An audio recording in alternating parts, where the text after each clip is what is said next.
Özlem dolu içim keke. Bank göründüğüme bakma. Sağa sola dağılacaksın ya da Temmuz'da boğulacaksın. Özlem dolu içim keke. Bank göründüğüme bakma. Sağa sola dağılacaksın ya da Temmuz'da boğulacaksın. Kabuslar görüyorum her gece. Karabasanla aramda mahkeme. Kötüye alıştık, bize iyi gelen bizim her anımızda aksiyete. Kabuslar görüyorum her gece. Karabasanla aramda mahkeme.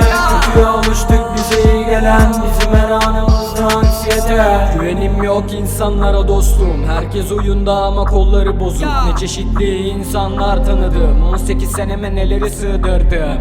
Bizi arıyorlar, ne olup bitiyorsa bizden biliyorlar. Her şeyimizi gözününe seriyorlar. Tanrı diyor bana rap yap, kaderin o. Annemin duası benimle.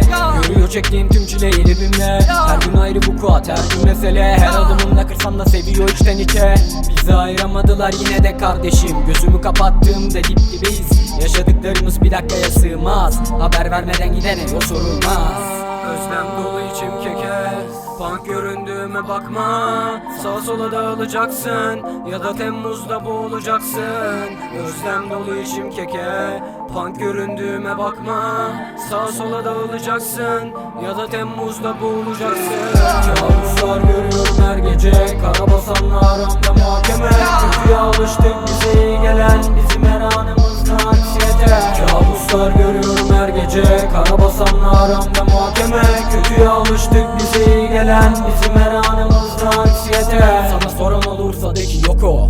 Kafa roket, la vida loco. Burası ghetto, semtimiz bir hero. Fark eder mi cano, biz istiyorsak. Bizim abilerde dolu makineler. Kafamız hep tas, İzmit pilot eder. Gördükleri tek parmak mapusta babasının elinde, o da kanıyla. Düşürürler, fişini çekerler. Çakarı görürse toz olur bu piçler. Sizi uyuşturan bonz değil beyniniz. Hepsinin içindeyim ama tertemizim. Görüyorum sağa sola düşenleri. Topluyorum birer birer kafiyeleri. Yapıyorum bu sporu Winnipez gibi, Eko Fresh gibi, rest in peace Bobby. Kabuslar görüyorum her gece. Karabasanla aramda mahkeme. Kötüye alıştık, bize iyi gelen bizim her anımızda aksiyete. Kabuslar görüyorum her gece. Karabasanla aramda mahkeme. Kötüye alıştık, bize iyi gelen bizim her anımızda aksiyete.